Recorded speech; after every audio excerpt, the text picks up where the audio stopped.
Hello, my dear students. Welcome you once again on the YouTube channel अंग्रेजी academy. Dear students, आज की जो class है वो 12th क्लास की फ्लेमिंगो बुक से जो सेकंड पोएम है an elementary school classroom in a slum, उसका अपन डिस्कस करेंगे, उसका एक्सप्लेनेशन करेंगे, जिसके लेखक हैं स्टीफन स्पेंडर। देखिए, ये जो पोएम है, सबसे पहले मैं आपको ये बता दूं कि ये जो पोएम है ये किसके बारे में बता रही है। ये करिए कि सोशल जो इनजस्टिस है और क्लास इन इक्वालिटीज उस पर डिपेंड है, उसके बेसिस पे ये पोएम को एक्सप्लेन किया गया है पोइट ने। जो सोशल इनजस्टिस है, यानी कि हमारे साथ समाज में जो इनजस्टिस हो रहा है और जो इन इक्वालिटीज़ हैं उस पर बेसिस है ये पोएम है। जो स्टीफन स्पेंडर जो है वो क्या इसको एक्सप्लेन कर रहे हैं यहाँ पे कि स्लम में रहने वाले जो बच्चे हैं जिनकी कंडीशन के बारे में यहाँ पे बताता है। इस पोएम में बेसिकली जो पोइट है वो क्या हाईलाइट करता है कि कितना इनजस्टिस होता है उन बच्चों के साथ में जो कि स्लम में रहते हैं। स्लम का मतलब क्या हो गया, देखिए पहले मैं आपको इस पोएम का जो भी है वो बता देता हूँ। यहाँ पे ये जो स्लम शब्द है इसका मतलब होता है झुग्गी झोपड़ी। एलिमेंट्री का मतलब होता है प्राइमरी स्कूल जिसमें छोटे बच्चे पढ़ाई करते हैं। ओके, यहाँ जो स्लम में रहने वाले, झुग्गी झोपड़ियों में रहने वाले बच्चे जो हैं, जो इस एलिमेंट्री स्कूल में पढ़ते हैं, उनके बारे में यहाँ पे एक्सप्लेन किया गया है, उनके बारे में यहाँ पे उनको समझाया गया है। तो देखिए, यहाँ सबसे पहले हम देखेंगे कि अबाउट द पोइट जो है, पोएम के बारे में, पोइट के बारे में क्या एक्सप्लेन कर रहा है। Stephen Spender was an English poet and an essayist. Essayist कौन होता है भाई? एसिस्ट होता है जो लेखक होता है, जो लिखने वाला, जो निबंधकार जिसको अपन बोलेंगे। ओके, तो यहाँ पे जो स्टीफन स्पेंडर है वो एक इंग्लिश पोइट है, एसिस्ट भी है। उसने यूनिवर्सिटी को लेफ्ट कर दिया था, छोड़ दिया था यूनिवर्सिटी कॉलेज, और ऑक्सफोर्ड जो विदाउट टेकिंग ए डिग्री यानी कि बिना कोई डिग्री लिए उसने ऑक्सफोर्ड जो कॉलेज थी, यूनिवर्सिटी थी, उसको छोड़ दिया और बर्लिन चला गया 1930 में। ओके, स्पेंडर जो है टुक ए कीन इंटरेस्ट। कीन का मतलब बहुत ही तीव्र जो रुचि है, बहुत ही गहरी रुचि है, वो थी किसमें? पॉलिटिक्स में, नेता बनने में। और उसने ये डिक्लेयर कर दिया था अपने आप को कि वह एक सोशलिस्ट बनेगा और एक पैसिफिस्ट बनेगा। सोशलिस्ट का मतलब होता है समाजवादी, और पैसिफिस्ट जो क्या है? शांति दूत जिसको अपन बोलेंगे, शांति प्रिय जिसको बोलेंगे, जिसको बिल्कुल भी वार वगैरह जो है वो बिल्कुल भी पसंद नहीं है। Books by Spender. अब स्पेंडर ने कौन कौन सी बुक्स लिखी, उसमें क्या क्या इंक्लूड है? पोएम ऑफ डेडिकेशन पोएम उसके नाम से, द एज ऑफ बीइंग, ये द क्रिएटिव एलिमेंट, ये क्या किसके नाम है? उनकी बुक्स के नाम है। देखो, जो कैपिटल में जो स्टार्ट है ना, यहाँ पे टी कैपिटल है, यहाँ पे एस कैपिटल है, तो ये जहाँ पे एम कैपिटल है, ये सारी क्या है? ये इनकी बुक्स का नाम है। एंड ऑटोबायोग्राफी, यानी कि the struggle of modern and autobiography, ये उनकी बुक्स हैं। World within world, okay, in an elementary school classroom in a slum, ये जो सारी जो चीज़ें हैं वो स्पेंडर के द्वारा लिखी गई हैं। अब यहाँ पे देखिए ये क्या एक्सप्लेन कर रहा है, क्या बता रहा है, इसमें आपको ध्यान से समझने वाली बात है। An elementary school classroom in a slum, उसमें ही हैज़ कंसंट्रेट का मतलब क्या होता है? आप सबका ध्यान एकाग्रित करता है इसमें, यानी कि कोई भी चीज़ का आपका माइंड का अपना ध्यान जो है वो कंसंट्रेट करता है। किस थीम पे है? देखो, ये सोशल इनजस्टिस। आपको ये जो लाइन है ना, यहाँ से लेके और यहाँ तक, इस लाइन को आपको अच्छे से क्या कर लेना है? तैयार कर लेना है। ये लाइन आपको लिखनी ही है। क्या है? ही हैज़ कंसंट्रेटेड, यानी कि जब भी आप फर्स्ट इंप्रेशन जिसको अपन बोलेंगे वो क्या डालना है कि the poet has concentrated on the themes of social injustice. Social injustice का मतलब क्या हो गया? जस्टिस का मतलब न्याय, इनजस्टिस का मतलब अन्याय। समाज के अंदर जो अन्याय है और जो क्लास इक्वलिटीज़ हैं, इक्वलिटी नहीं, इनइक्वलिटी का मतलब असमानताएं। क्लास का मतलब यहाँ क्लास से नहीं है, क्लास का मतलब जातियों में कैटेगरी बनी हुई है, गरीबी अमीरी की कैटेगरी बनी हुई है, उनमें जो भी इनइक्वालिटीज़ हैं, उनमें जो भी असमानताएं हैं, उनके बारे में वह पोइट जो है वो एक्सप्लेन करता है। ओके, अब देखिए फर्स्ट जो स्टेंजा है वो देखते हैं, आपको ध्यान से समझना है, पॉइंट टू पॉइंट आपको नोट करना है। यहाँ ये बोल रहा है कि far far from gusty waves these children's faces. जो बच्चे हैं, जो एलिमेंट्री स्कूल में जो बच्चे पढ़ रहे हैं, उन बच्चों का जो फेस है वो कैसा है भाई?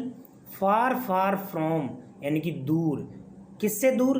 Gusty wave. गस्टी वेव का मतलब, गस्टी का मतलब क्या हो गया? Strong. Gusty means strong, wave का मतलब क्या हो गया? लहरें। जितनी मजबूत जो लहरें हैं उनसे दूर, यानी कि उनका चेहरा है वो बुझा हुआ है, उनका चेहरा है वो पीला पड़ा हुआ है, उनका चेहरा वो कमज़ोर नज़र आ रहा है, चेहरे पे थकान नज़र आ रही है, यानी कि दूर दूर तक उनके चेहरे पे कोई भी मजबूती दिखाई नहीं दे रही है।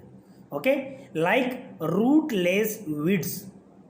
देखो ध्यान से समझना है, यहाँ पे ये शब्द जो है लाइक, मैंने आपको कल बताया था, पहली वाली जो पोएम है उसमें मैंने बताया था कि लाइक और एज, लाइक और एज जो शब्द हैं वो आपको क्या शो करेंगे? वो एक फिगर ऑफ स्पीच होता है पोइट्री का, जिसको हम बोलेंगे सिमिली।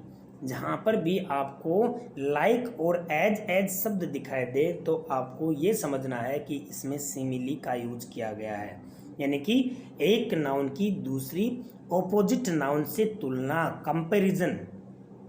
ओके, अब देखो लाइक रूटलेस वीड्स। वीड्स तो जानते हो ना, अपने खेत होते हैं, खेत में जो अनावश्यक जो यूजलेस जो ग्रास होता है इसको अपन क्या कर देते हैं? उखाड़ते हैं। और यहाँ पे रूटलेस का मतलब जिनकी जड़ें ज़्यादा गहरी नहीं होती हैं, जड़हीन जो घास है उसको अपन उखाड़ फेंकते हैं, उनकी तुलना की गई है उन बच्चों के चेहरे की। Okay, the hair torn round their pallor. Pallor मतलब वहाँ पीला पड़ा हुआ उनका चेहरा, और जो हेयर है उनके वो टर्न राउंड है, यानी कि जैसे कि मान लीजिए ये यहाँ पे क्या है, कोई बच्चा है और यहाँ पे वो बच्चा क्या है, इस तरह से उसके बाल जो है वो क्या बिखरे पड़े हैं, यहाँ पे ऐसे ऐसे बेचारे के बाल जो है वो बिखरे पड़े हैं। तो उनका चेहरा जो पेलर है पीला है, और उनके चेहरे के जो है सर पे पीले जो चेहरे के ऊपर वो बाल बिखरे हुए पड़े हैं, एक उनकी विशेषता बता रहा है बच्चे की। ओके, नेक्स्ट कह रहा है द टाल गर्ल। एक जो है यहाँ पे देखिए, पहला तो बच्चों की तुलना इससे की गई है, अब दूसरी जो है वन बाय वन करके यहाँ पे वो क्या कर रहा है? एक्सप्लेनेशन कर रहा है, वहाँ पे जो बच्चे हैं उनकी बातें बता रहा है। वह है कि द टॉल गर्ल, जो लड़की है एक लंबी सी, with her weighed down head, यानी कि उसने अपना सर झुका रखा है, अपना हेड जो है वो नीचे कर रखा है। वेट डाउन हेड मतलब न नीचे सर झुकाए हुए वहाँ पे बैठी है, ठीक है, वो लंबी लड़की की बातें बता रहा है। उसके बाद में the paper swimming boy. Paper swimming, swimming का मतलब प्रतीत होता हुआ, पेपर के जैसा। देखिए यहाँ पे भी क्या है, मेटाफर यूज किया है इसने। यहाँ पे वो जो लाइक और एज है ना, वो न देख के डायरेक्ट कंपैरिजन किया गया है, यानी कि पेपर की तुलना बॉय से की गई है। पेपर जिस तरह से पतला होता है वैसे ही वो पतला सा लड़का है। विद रैट्स आई, रैट का मतलब चूहे जैसी आंखें। चूहे जैसी आंखें का मतलब चूहे के मन में क्या होता है? हमेशा टेम्पटेशन होता है, लालच होता है, वो उस लालच आंखों में लिए हुए वो बच्चा वहाँ पे क्या है? बैठा हुआ है। द स्टंट, कैसा बच्चा वह है? स्टंट। स्टंट का मतलब क्या हो गया? अनडेवलप्ड। अनडेवलप्ड का मतलब क्या हो गया? अर्ध विकसित, जिसको अपन बोलेंगे अनडेवलप्ड, समझ गए ना? स्टंट का मतलब क्या हो गया? अनडेवलप्ड हो गया। अनलक्की, अनलक्की का मतलब दुर्भाग्यशाली। Heir of twisted bone, twist का मतलब मुड़ी हुई, और बून जो है सिकुड़ी हुई जो हड्डियां हैं, पतली पतली जो हड्डियां हैं वो HEIR। देखिए इसका मतलब क्या है? एक होता है HAIR, हेयर का मतलब तो होता है बाल, और ये इसको बोलेंगे HEIR, एयर। एयर का मतलब हो गया उत्तराधिकार, यानी कि जिस पे घर का मालिक बाप होता था, उसके बाद में वह उसका उत्तराधिकारी बाप के मरने के बाद में बेटा हो गया, ठीक है ना? तो ये बेटा जो है उस घर का मालिक हो गया, यानी कि उसका उत्तराधिकारी हो गया, उसको बोलेंगे HEIR, एयर बोलेंगे उसको। ओके, देखिए क्या कर रहा है द स्टंट। स्टंट का मतलब क्या हो गया? Undeveloped, unlucky heir of twisted bone, reciting a father's gnarled disease. देखो ध्यान से समझना, यहाँ पे अपनी जो कमज़ोर हड्डियाँ हैं उनको लिए हुए जो अनस्टन है, अनलकी जो उत्तराधिकारी है, वो रिसाइटिंग ए फादर्स नाल डिजीज, यानी कि जो पिताजी की जो डिजीज थी, जो नाल का मतलब क्या हो गया, जो गांठ जैसी, जिसको अपन गठिया रोग बोलते हैं, उनके पिताजी की उसको होगी, पहले उसके पिताजी की थी, फिर अब वापस उसको होगी, उसको रीसाइट करता हुआ, उसको दोहराता हुआ वह बच्चा वहाँ पे बैठा है, उसकी तुलना कर रहा है वह। Okay, his lesson from his desk, अपनी जो डेस्क है उससे अपने लेसन को रीसाइट कर रहा है वह। रीसाइट का मतलब वापस रिपीट कर रहा है अपने लेसन को, अपने पिताजी की जो भी बीमारियां हैं उनको लिए हुए, उनको रिपीट करते हुए, उनको उसके जैसे वापस अपनी जो है जो बीमारी है उसको वापस लिए हुए, और वह अपने लेसन को रीसाइटिंग कर रहा है अपने डेस्क से। ओके, उसके बाद में at the back of the dim class one unnoted, at back of the dim class मतलब ऐसे डिम क्लास, कमज़ोर सी, जहाँ पे अंधेरा सा, बिल्कुल भी कोई भी लाइट नहीं है, अंधेरा छाया हुआ, उस क्लास के बैक से वन अननोटेड, जिसकी कोई भी काउंटिंग नहीं, जो भी नोट नहीं किया गया, जो भी बिल्कुल ध्यान नहीं दिया गया, स्वीट एंड यंग, बिल्कुल क्या है वह, कैसा है, स्वीट है और यंग है। Okay, his eyes live in a dream, उसकी जो आंखें हैं ना वो किस में है भाई, ड्रीम है, ड्रीम लिए हुए हैं, सपना लिए हुए हैं, कैसा, of squirrel's game in tree room other than this का मतलब उस कमरे में जो पढ़ाई हो रही ना, उसके अलावा जो स्क्विरल है, जो गिलहरी है, जो गेम खेलती है ट्री पे, इधर उधर खुले में घूमने का, वो सपना खुले में घूमने का, और वो अपने आंखों में लिए हुए है वो। ओके, इस तरह से आपका जो स्टेंजा है वो आपको समझ आया होगा। सेकंड जो स्टेंजा है वो कह रहा है कि ऑन श्योर वॉल्स डोनेशन, यानी कि श्योर वॉल का मतलब क्या हो गया, यहाँ पे श्योर का मतलब होता है खट्टा, लेकिन खट्टे का मतलब यहाँ जो दीवारें हैं वो एक क्रीम कलर में वहाँ पे पेंटेड हैं और वो श्योर हो गए हैं। श्योर का मतलब ऐसे फीकी पड़ गई है, वहाँ पे जो दीवारें हैं वो टूटी फूटी सी ऐसी पुरानी हो गई हैं। जिस तरह से आप इमेजिन कीजिए क्लासरूम में बैठे हो और क्लासरूम की जो दीवारें होती हैं वो एक क्रीम कलर में पेंटेड हों, और वो पेंट क्या पड़ गया हो, फीका पड़ गया हो, आधा जैसे कि टूटा फूटा सा नज़र आ रहा हो आपको। वहाँ पर डोनेशन की हुई चीज़ें हैं। डोनेशन की हुई का मतलब वहाँ पे देखिए, कई बार आप इमेजिन करते हो ना, जैसे कि दीवार है उसके ऊपर फोटो लगाई हुई होती हैं, ऐसे ही वहाँ पे वो डोनेट की हुई है, दान में दी हुई हैं। क्या क्या चीज़ें वहाँ पे दान में दी गई है, शेक्सपियर्स हेड, वहाँ शेक्सपियर जो है उसका जो हेड आपने देखा होगा, शेक्सपियर का आगे से टकला सा और पीछे से बड़े बड़े बाल हैं उसके, और उसने एक वो पहन रखा है, कोट सा पहन रखा है, ऐसे जो चित्र हैं उसका वो लगा रखा है। उसके बाद में आता है क्लाउडलेस एट डॉन। डॉन का मतलब क्या हो गया, मॉर्निंग, गोधूली वेला जो होती है उसको बोलते हैं डॉन बोलते हैं। ओके, सॉरी, गोधूली वेला नहीं, जैसे कि उषा काल होता है, भोर जिसको अपन बोलेंगे वो होता है। गोधूली वेला कौन सी होती है, इसका जस्ट ऑपोजिट होता है डस्क, यानी कि बिफोर इवनिंग। इवनिंग जो है, इवनिंग और नाइट के बीच का जो समय होता है उसको बोलते हैं डस्क, और ये डॉन होता है मॉर्निंग और नाइट का बीच का समय होता है, उसको बोलते हैं। ओके, वो क्लाउडलेस का मतलब वो बादल नहीं है वहाँ पर, और ऐसी जो डॉन है वो उस पर दिखाई गई है। यानी कि देखिए आप जो चित्र देखते हो वहाँ पे ऐसे बादल के बिना और सुबह का चित्र है वहाँ पे दिखाया गया है। सिविलाइज्ड डोम राइडिंग ओल्ड सिटीज़, डोम का मतलब हो गया गुम्बद, एक जैसे कि सिविलाइज जो डोम होते हैं, बड़ी बड़ी जो गुम्बद होते हैं, बड़े बड़े जो से हवेलियाँ होती हैं शहरों की, सिटियों की, वो राइडिंग करती हुई वहाँ पे वो दिखाई हुई है। बेल्ड फ्लोरी टेरोलीज टेरोलीज वैली है, वो एक ऑस्ट्रेलिया के जो वैली है उसका नाम है। और फ्लोरी का मतलब ऐसे फूलों वाली, और बेल्ड यानी कि वहाँ पे बहुत ही सुंदर चित्रण किया गया है। वहाँ पे वैली जो है घाटियों का, फूलों का ना, ये वहाँ पे क्या दिखाए गए हैं, चित्र उसमें दिखाए गए हैं। उसके बाद में आगे क्या बता रहे, ओपन हैंडेड मैप, जो मैप है वहाँ पे ओपन हैंडेड जो मैप है, चित्र है वो लगा रखा है वहाँ पे, जो क्या कर रहा है, awarding the word it's word, वो ये बता रहा है कि ये जो वर्ड है वही क्या है, संसार है, वही क्या है, आपका संसार है। यहाँ से आप इस वर्ड में बैठ के आप किसी भी जगह को देख सकते हो, चुन सकते हो, क्योंकि अपने आप में वो बता रहा है कि संसार जो है ना, इस संसार में आप कहीं पर भी संसार को देख सकते हो। एंड येट, फिर भी, for these children these Windows not this map, फिर भी ये जो बच्चे हैं इनकी जो विंडोज हैं, ये मैप नहीं, ये जो खिड़कियां है ना, वही इनका वर्ल्ड है, वही इनका संसार है। समझ में आया आपको, यानी कि इनसे चित्र है ना वो इनका जो है मैप लगे हुए हैं, वो जो फोटोज़ लगी हुई है, जो डोनेशन की हुई हैं, वो इनका फ्यूचर नहीं है। इनका फ्यूचर है खिड़कियाँ, यानी कि खिड़कियों से बाहर जाके वो कुछ देखेंगे, तब पता चलेगा कि वर्ल्ड क्या है। वेयर ऑल देयर फ्यूचर्स, यानी कि इस खिड़कियों से बाहर उनका जो फ्यूचर है, उनका जो भविष्य है, वो पेंटेड है। किससे? फोग से। पेंटेड किससे है? फोग से है। क्यों है? क्योंकि उनका भविष्य अंधकार में, उनको पता नहीं कि जीवन में क्या करना है, फोग से धुंधला हो गया वह है। ओके, इस तरह से ये जो स्टेंजा है वो है। आगे क्या कर रहा है? A narrow street sealed. Sealed का मतलब उनकी जो नैरो स्ट्रीट है, यानी कि संकड़ी जो उनकी गलियां हैं, उनको सील्ड कर दिया है। सील्ड का मतलब उनको रोक दिया है। किससे? With a lead sky. Lead sky कैसा स्काई?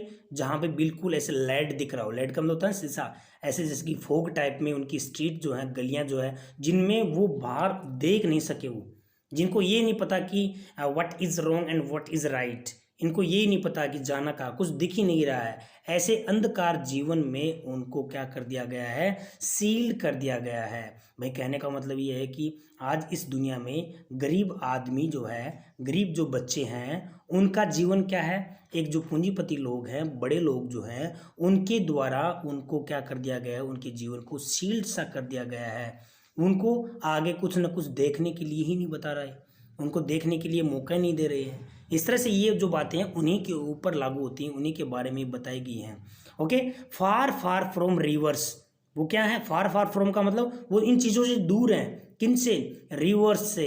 कैप, कैप का मतलब अंतरीप होता है, जैसे कि जैसे नदियाँ होती हैं बड़े बड़े, जैसे जो नदियाँ वगैरह हैं, उनमें से जो द्वीप बने हुए उनको बोलते हैं अंतर्द्वीप। तो रिवर्स हैं, कैप्स हैं, स्टार ऑफ वर्ड्स, अच्छे शब्द जो बोलते हैं, स्टार जो हैं, शब्दों के जो अच्छे शब्द जो है, मीठे शब्द है ना, उनसे वो दूर हैं, उनको पता ही नहीं है कि ये चीज़ भी हमारे जीवन में काम आती है क्या। तो इस तरह से ये जो स्टेंजा है, सेकेंड स्टेंजा, आई होप कि ये भी समझ आया होगा आपको।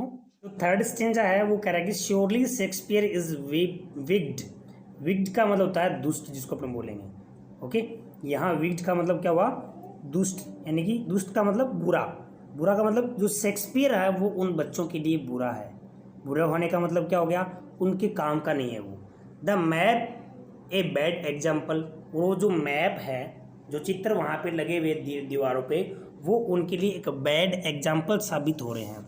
विद सीप्स, वो जो मैप हैं वो किससे हैं? सीप्स। बैड एग्जाम्पल कौन कौन से? With ships and sun and love tempting them to steal. वहाँ जो मैप लगे हुए हैं जो भी, वो उनके लिए बैड एग्जाम्पल हैं। वो मैप किसके साथ में? सीप, बड़े बड़े जहाज़ों के चित्र, सूर्य, जो प्रेम है, वो उनके जो चित्र हैं वो लगे हुए, वो उनको टेम्पटिंग कर रहे हैं कि इनको यहाँ से चुरा ले जाएं।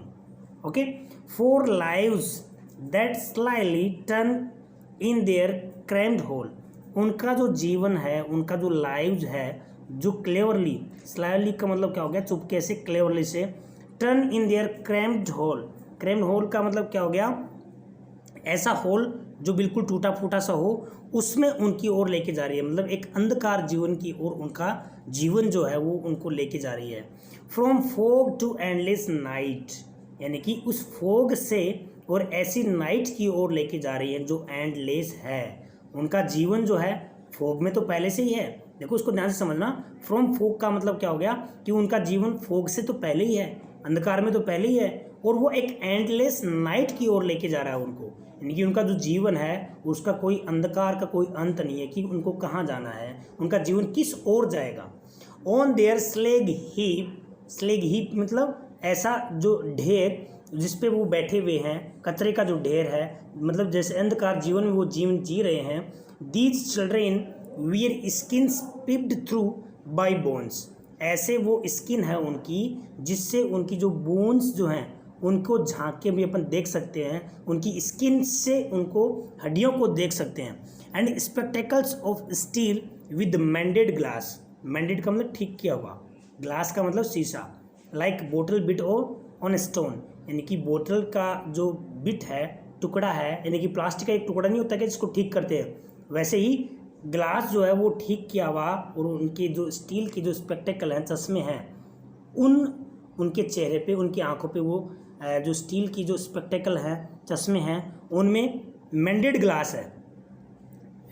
आता ना एक प्लास्टिक का जो शीशा आता है इस चश्मे के ऊपर, उसको ठीक करके अपन वापस उसको चिपका देते हैं, ऐसे तो उनका चश्मा है उनकी आँखों पे, और उनकी जो स्किन है वो इतनी पतली है कि जिसके थ्रू अपन क्या देख सकते हैं, उनकी बोन्स को भी देख सकते हैं। यानी कि कहने का मतलब एग्जाम्पल दे रहा है कि वो इतने पतले हैं। All of their time and space are foggy slum. Foggy slum जो उनका पूरा का पूरा जो समय है, जो जगह है, वो बिल्कुल फोगी है। फोगी का मतलब ऐसे ही धुंध भरा है उनका जो स्लम है वो। सो बोल्ट देयर मैप, देखो इस लाइन को ध्यान से समझना।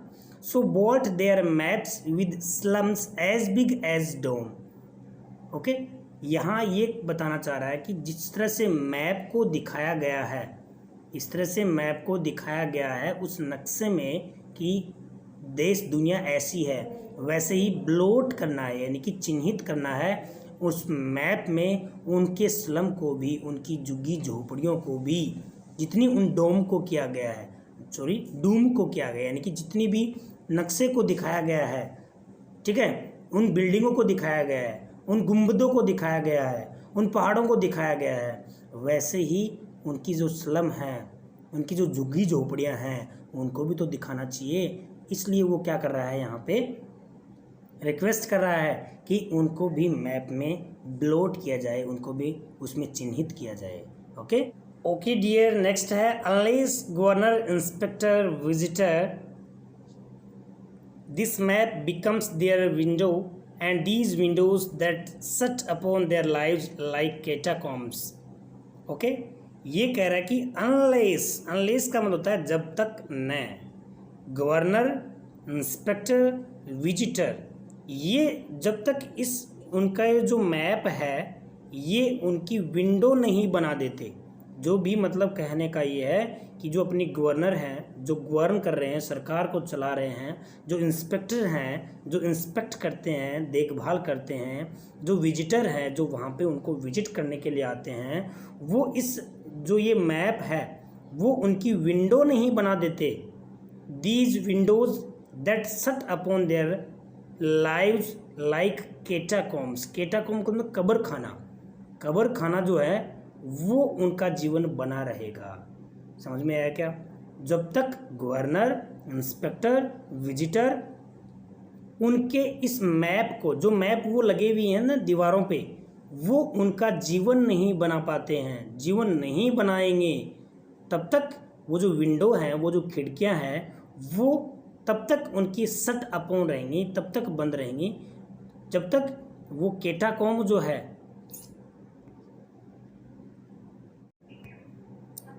अगला जो है स्टेंजा वो कह रहा है कि unless governor, inspector, visitor this map becomes their window and these windows that sat upon their lives like catacomb. Catacomb का मतलब होता है कब्र खाना, तय खाना। ओके, लाइव्स का मतलब जीवन, सट अपॉन का मतलब बंद करता है। जब तक न, अनलेस का मतलब जब तक न, जब तक जो गवर्नर हैं जो गवर्न करते हैं, इंस्पेक्टर जो इंस्पेक्ट करते हैं, उनकी देखभाल करते हैं, उनकी निरीक्षण करते हैं, उनका विजिटर जो उनको विजिट करते हैं, उनको देखने के लिए आते हैं, जब तक ये जो लोग हैं, कौन कौन, गवर्नर, इंस्पेक्टर, विजिटर, ये उनका जो मैप है जो दीवारों पे टंगा हुआ है वो उनकी खिड़कियां नहीं बना देते। समझ में आया क्या? मतलब उनका जीवन जो है वो उनको खुला नहीं छोड़ देते, तब तक उनका जो जीवन है, उनका जो खिड़कियां हैं वो कहाँ तक बंद है? उस कैटाकॉम्ब की तरह बंद है, कैटाकॉम्ब के समान, यानी कि कब्र खाने के समान बंद है, उनका जीवन वहाँ तक बंद है। Okay, break open till they break the town. Break open, उनको कह रहा है कि ब्रेक, अरे तोड़ दो, उन खिड़कियों को तोड़ दो। Open till they break the town and show the children to green field. और उन बच्चों को क्या दिखाओ? वो खिड़कियां हैं, वो सब कुछ तोड़ के, जो मतलब बाउंडेशन उनका जो है वो तोड़ के, और उनको क्या दिखाओ, क्या शो करो? वो जो चिल्ड्रेन है उनको क्या शो करो?